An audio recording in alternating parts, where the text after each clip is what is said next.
Hey there, good evening, everybody. Um, just got done putting up a video about Luna. Mostly just her. As if you will have seen that one before this one, most likely. It's just her, literally just sitting at the side of the window doing her little kneading thing that shows just how happy she is when she's on the blankets. So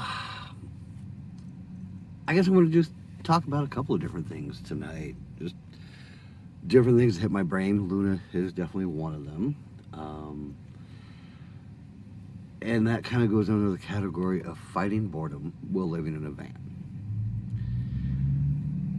This one helps too, I can't deny. Yeah, you. Turn and look at the camera. No, that's the wrong way. Oh, almost so close. um, but like, I mean, in all sincerity, over the last few days, have there maybe been a couple of moments where I've been a little bored? Gotten close. But that comes more right now from a couple different factors. I don't have everything that I own in the van yet. And that includes like my paperbacks, books that I know I love, but there are about 8 or 9 books that I know for sure I want to bring so I can read again. And I didn't bring any of those, so moments where I would have loved to have just kind of curled up and read for a while. Thanks, Chuck. What is that? Moments I could have curled up and read for a while. That option wasn't there. Obviously, I've been making origami, but I don't want that to be the only thing I do, because then it would become something I don't want to do. In the sense of the origami, I now have 5 completely finished in the sense of even little beads and such on the bottom. And I did another one today fully, and I have another one folded down to the final stage right before they become dragons, which is what these ones will become. So, Chuck, seriously, you had no interest being right here until right now. Yeah, see, boredom fighter right there. Get your butt out of the camera. Say you're sorry. Sorry, I'm internet. Sorry.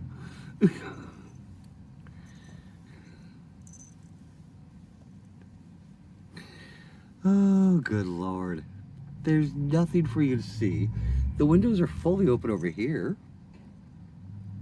Here, maybe if I give you a little air on this one, you'll just be like, oh, here, nowhere else. That might have worked. So I actually got to talk about boredom and Luna, not make Chuck the star of the show for the first 3 minutes. Monkey. So yeah, not having the books has brought little moments here and there.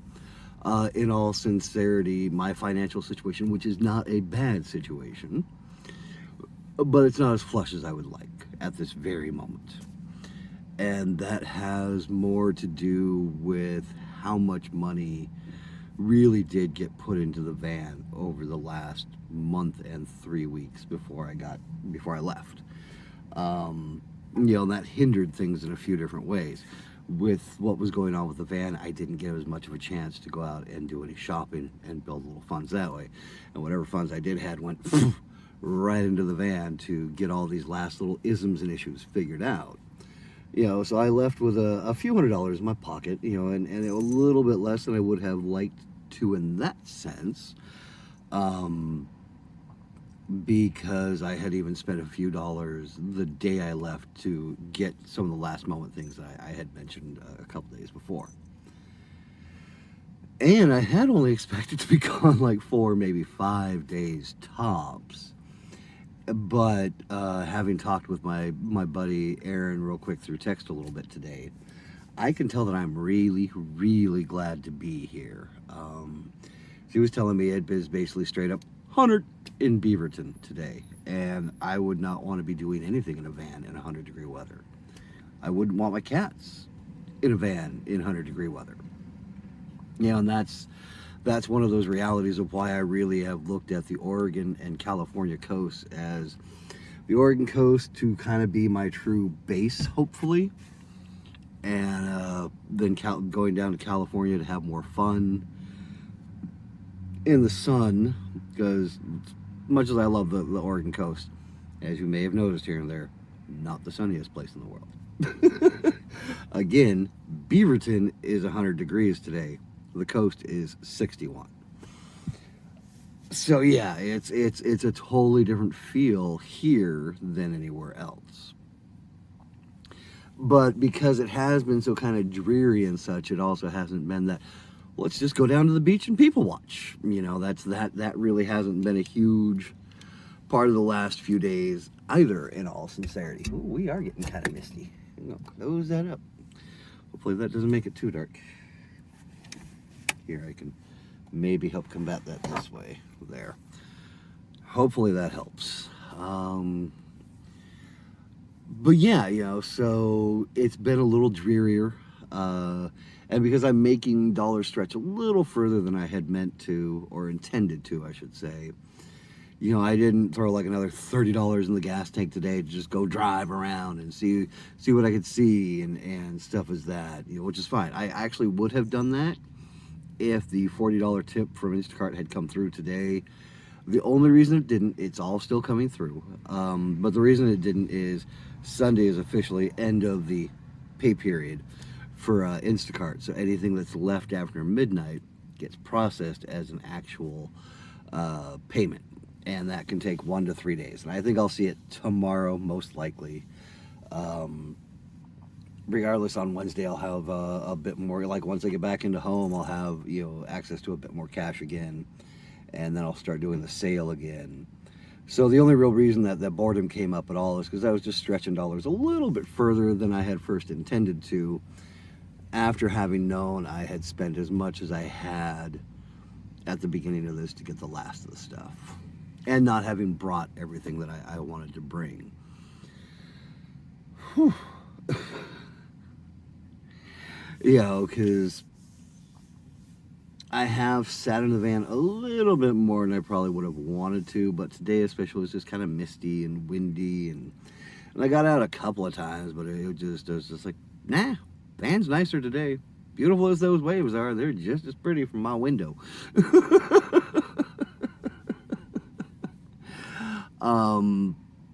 And I know that if you're out, if you get into like watching the whole van, or if you get interested in van life and you watch like different videos of it, you get many different people with many different takes on the whole thing. You have those ones where it's totally pretty and perfect inside and basically really does look like a rolling house.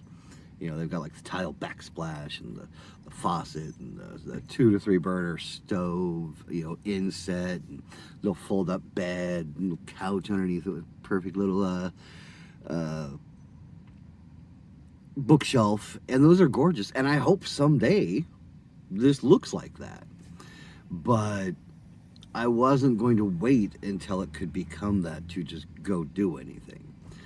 I don't know if I'll ever truly do like running water or anything like that, in the sense of anything that has to go in through the walls or under the floor type of thing, just because I think I can be self-sustaining without putting that much, now all the problems of a house are now in the van. I would rather stick with a disposable toilet. I would rather stick with a Jackery operated heat device of some sorts in the sense of cooking, as well as having the butane stove to use as well.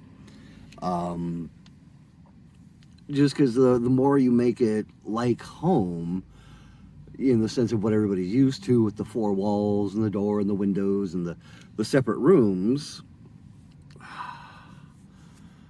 for me personally, the less it feels like you're really just out there to travel. Now you're wanting literally all the comforts of home and just kind of see a view from time to time.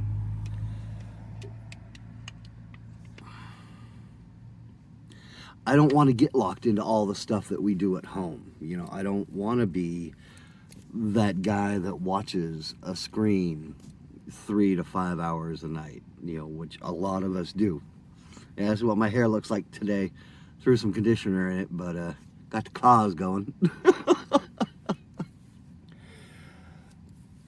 Oh, the sense of the hair, about here. That's why I'm just dealing with this, because, yeah, that's where we're going for. And eventually all of this will just be able to be put up and away, and I won't deal with it. The unfortunate reality is about the only place I can make all of that really kind of go away right now is there. And I just won't do that look with this short of hair. I hate that guy. I'd rather do the sunglasses and just keep it all out of the way for now. But yeah, it's kind of wild from the air has been, kind of moist and salty, and it's starting to get that kind of beachy look to it. I took a nice little bath today in the van with my little Santa wipe things, so that felt good.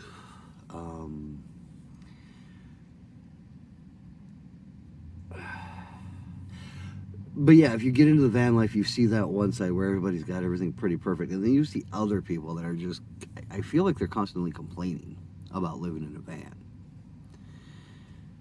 Like there was one guy I watched, ended up watching his video a couple of times, and he was just really, really down about it. And that's why I watched. I'm like, okay, let me hear the worst. And he was just talking about how he was stuck in his van all the time, constantly in a parking lot. Didn't feel like he was making any money to move forward, and it wasn't the life he wanted. That's fine. I'll also say he was living in a city that, if it wasn't LA, I would be amazed.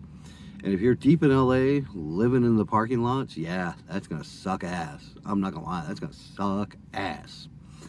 There's a reason I was in Venice and Santa Monica, down in that area, because you even got 10 miles in, like around the Beverly Hills area, where I was a server at the Crustacean. I would feel the temperature rise 10 degrees. It's like for every mile you went in, at least a degree up from the beach. So if we were like 76, 77 at the beach, it would be like 85, 86 in Beverly Hills. You get down to Hollywood, it could be 88, 89. And you get to the valley and you're just screwed. And I think it also, what are you going to bring with yourself to combat that boredom? Are you just going to stare at a small little screen all day? Well, yeah, that's pretty damn boring. Or are you going to attempt to figure out different things that can make art, and hopefully you'll be able to share, as simple as that art may be, you can share it with the world. I still haven't gone into places, and if I was to be 100% honest, a small part of it is, yes, I'm nervous that everybody's saying, no, we don't want it. Which is why I want to have a few, so it's a nice gaggle of them, looks really good. I've got some multiple choices for people. It's one of the reasons why I like Venice and Ocean Beach in that sense, because I can just sit out there and the people that like it will find it and come buy it from me directly. But that's not necessarily something I have to do here, so I have to get over that every artist, writer, painter, blah, blah, blah, blah, blah, blah, blah, has it, hates it, to present their stuff to other people, and especially to try and make money off of it, because now you're trying to say, my shit's good enough that you should pay me. And it's a hard thing sometimes to really, really say that, even though I believe the stuff I do is pretty and is attractive and is something people want, there's still that part of me that's like, yeah, but do they really? Is anybody really gonna want this? Or anytime I take it into a store, I'm just gonna be like, the fuck are you bringing this in here for? Nobody wants this shit. So I ain't gonna lie, that's part of one of the reasons as to why I haven't taken anything in yet. As well as I did want to build stuff up. I didn't want to go, I got 2 strings of origami, are you interested? I really would have somewhere between 8 to 10 done, so I can really go in and be like, okay, are you interested in a couple of them at least? Or would you be interested in taking all of them? Still gonna be tough to do that, but I am gonna do it. But yeah, so that is honestly one of the reasons I haven't gone in yet. I'm a little scared, being honest. It sucks to put yourself out there like that sometimes. But I'm gonna, because I'm gonna have to, because otherwise I'm gonna have to do Instacart all the time. At least till I get down to Venice. But yeah, so that is part of what I'm dealing with on that too. But that helps fight the boredom. Get the books in. That'll help fight the boredom. Um, yeah, this right here helps fight my boredom. I'm doing this right now because I kind of like to do it. I won't deny. I enjoy being able to just kind of document what I've done, even if it is just for me to look back on it later. Yes, I hope this maybe becomes something. Maybe I am entertaining and interesting enough that a multitude of people eventually find me and find what I have gone through with life and with the van life also. Someone to get to know and talk to and ask questions of, hey, what about this? Hey, what about that? Tell me about this. And let me tell you about that. You know, and if that happens, awesome. If it doesn't, I ain't gonna die.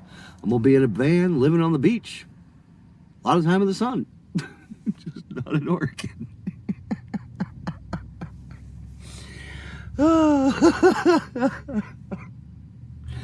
Mom's heading down here tomorrow, and I know she's gonna be happy to get away from the high heat that we have in Portland now.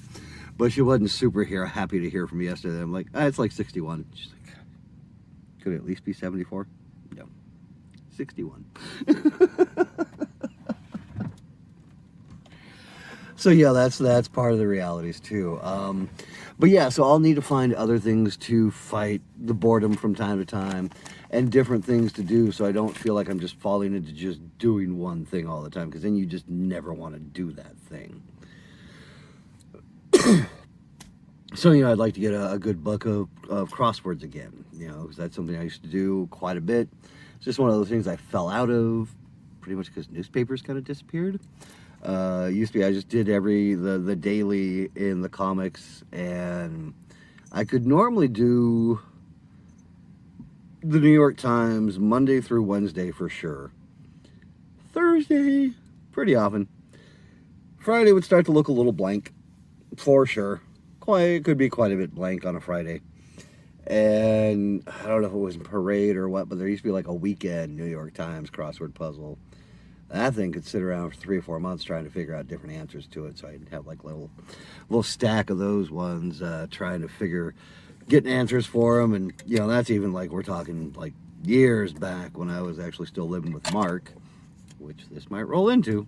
I've been thinking about it, but I want to talk about Luna first. And considering we're already at 18 minutes, I don't know. I don't think you're getting 2 stories. I think you're just going to get the full Luna story. Because I realized that I missed a couple of things on that. Well, didn't miss anything. I just kind of misinformed and didn't mean to. I said the right hour, just really not the right time. But, yeah, so all the way back to like when Mark and I were living together in the house up on Northwest 25th. Because he was a smart guy, too. Possibly smarter than me. Possibly. Actually, I think he is. He's a very intelligent man.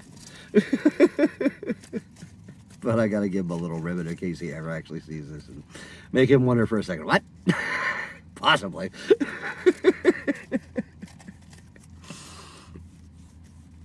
But yeah, so getting crosswords back into my world would not be a bad thing. Having the cats, which will now get us into Luna, has definitely helped. Because if you've even just gotten to see that 2-minute video I've done already, I think other than like maybe one of the sunset ones I did, not the real long one, but the one I did over the real sunset that was 3 minutes long, I was pretty proud of that. I was obviously pretty darn proud of the graveyard. That's just because I love pretty graveyards. But just how beautiful Luna is, and that song pretty much was perfect time, light, length, and having her turn and blink at the camera right at the end there, I couldn't have asked for more. For those that don't know, going back to that stupid-ass catophile part of me, when a cat looks at you and slowly blinks their eyes like that, that is a sign of like love, respect, enjoyment of being in your company. Because since cats are both predator and prey in the wild, they don't close their eyes to many animals that are around them, because anything could be a threat. So for them to actually truly look at you and close their eyes and then open them back up means that they really enjoy you. And yes, I'm gonna do this on camera. Although I'll keep it most out of the way.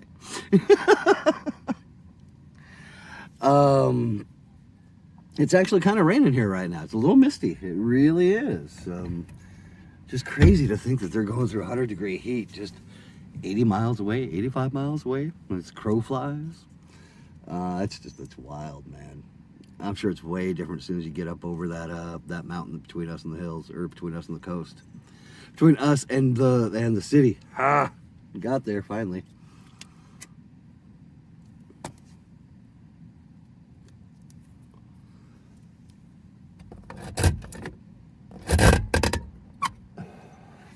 Yeah, that was a sexy sound caught on camera. Well, that's my blowhole for the beast. Yeah, it's wet out there, Chuck. You're not going to want to go out there. I promise.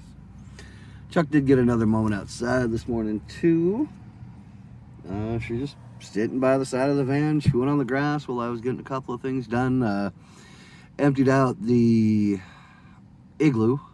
Unfortunately, had a little bit of half and half roll into the water, so of the ice. So that's gone. But the ice is lasting. I mean, it's down to the very last. I definitely need to buy a little more tomorrow, but bags of ice don't cost that much. And she's getting her little, I wanna own this spot over here. You can own it, but you can't go out. Yeah, now I'm taking you away because you're trying to get all your legs up in there. She realizes she is just skinny enough that if she tries real hard, she could get out the back window. She's tried a couple of times.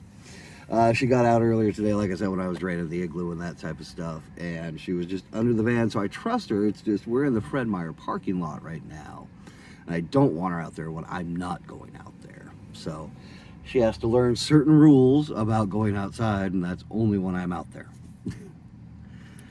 But so yeah, Luna.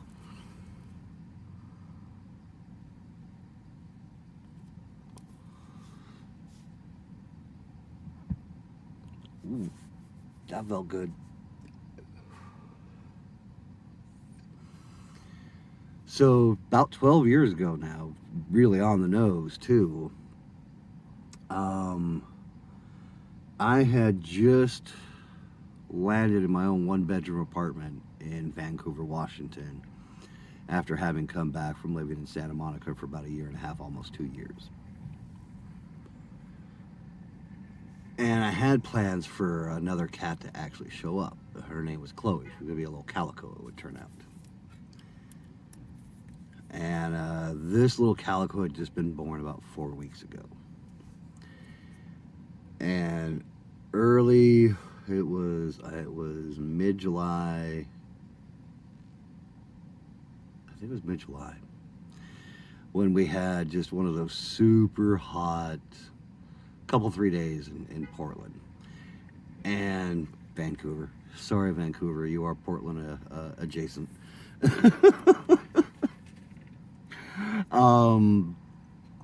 And the thing with this area that not everybody thinks about, sorry Chuck, but you're just trying to get out too much. It's not happening.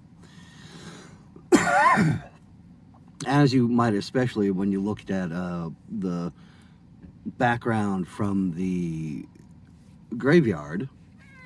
Yeah, well, you're being a little bit of a butthead. So you get moved when that happens.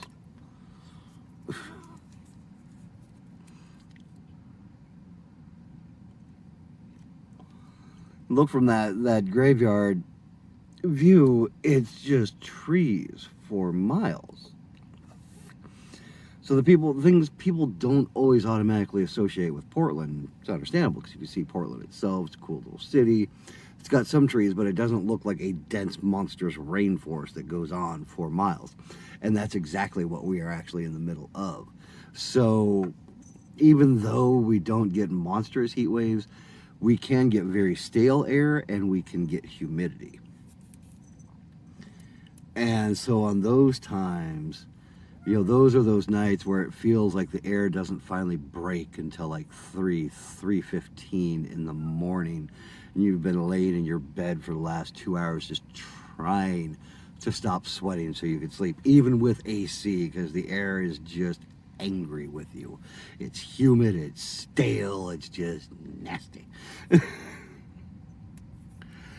And this was one of those nights. And finally, at like 4:30 in the morning, I finally am starting. I've been asleep for like maybe an hour, hour and a half. And just out of the dead of the night, Chuck, stop! You are not in any way a tortured cat. You have the entire huge front area to look out.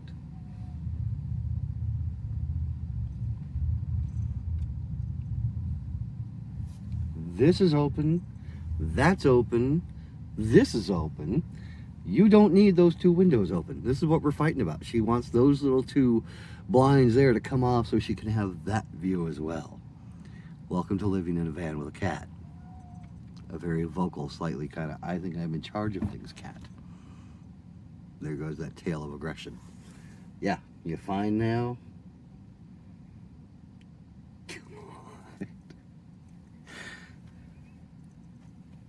Obviously, I will know if anybody ever comes up to this van in any way, because she just wants to know what's going on all the time. But yeah, so like 4:30 in the morning, there's suddenly just this meow, meow, meow out of nowhere. And because, as you might have guessed, I do like animals, including cats. That just, it woke me up, and I like bumbled to my window, and huh? Cat? What? Huh? Nothing. Quiet as a bell again.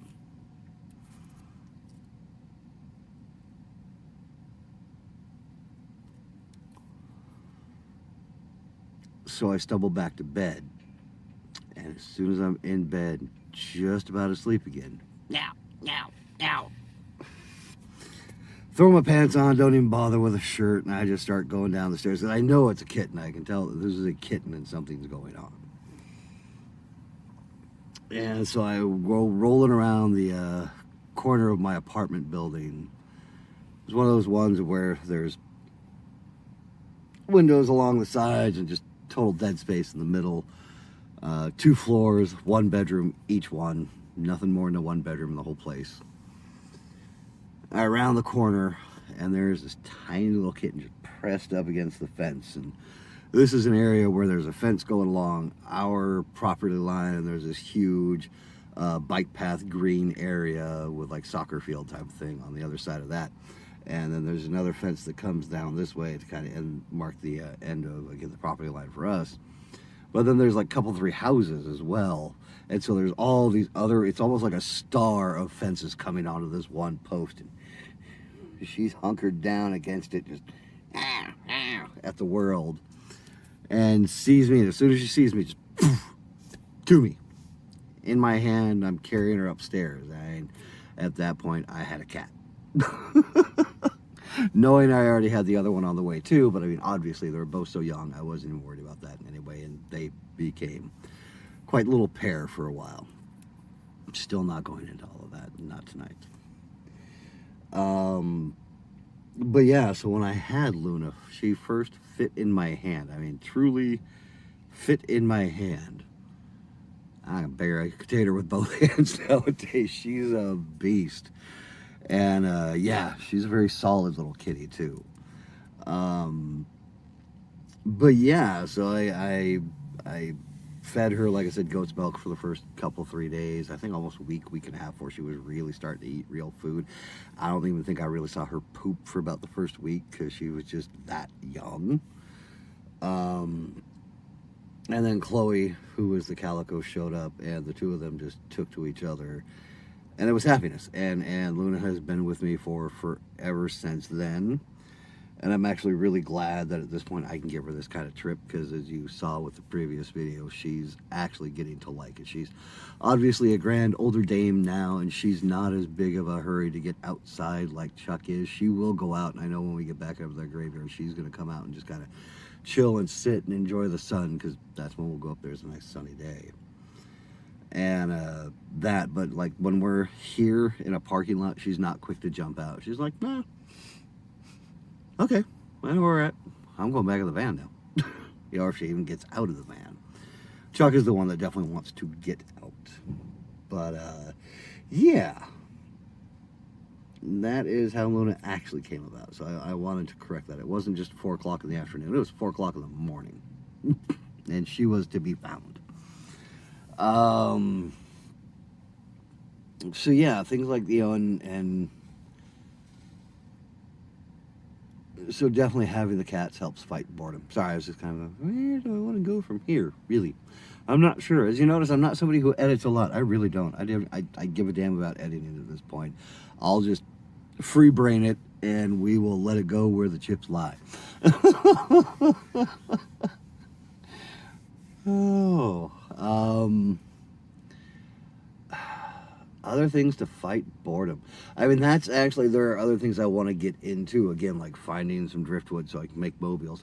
I actually do at some point want to get up into a forested area where I can maybe find some longer sticks and actually maybe turn out some walking sticks that I can take to certain places and be like, yeah, handmade walking stick, 6.5 feet tall. Here you go. What you want to pay me for it? That's a possibility. I don't know if I'll do that. I may just make myself a walking stick.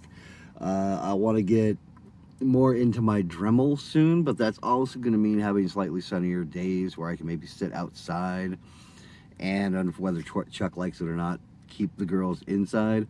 Because let's face it, the Dremel is going to make a noise they don't like, and I'm aware of that. And the last thing I want to do is have Chuck outside make a noise she is unhappy about, bolts away from that noise, and now I don't know where she is. So as much as she may hate it, she may have to get used to, being inside while I am outside with tools. But yeah, because there are a lot of different things I could do with the Dremel. Making beads is one of them. I mean, taking stones and turning them into beads, it's a small business, but it's something I could do. And if it's something that you just become quick at, zoom, zoom, zoom, zoom, make 20 beads in a day, maybe it's $20. Maybe it's more because they're true stone beads rather than a lot of the plastic stuff that we have out there now. So yeah, little thoughts like that, and that's just the regular common stones. The agates obviously would be more, and I'll also be looking for things like shells to turn into beads as well, and things like that. So there are ways to fight the boredom for sure, and I think if you let the boredom get to you, you're just not finding enough avenues of outlet. And I see that I have now rambled on for over half an hour, and it's getting pretty dark to the point of where I'm almost like a Halloween figure where the lights are. So I'm going to go ahead and wrap this up. I've been Goofy. Hope you've been entertained, and I'll talk to you soon.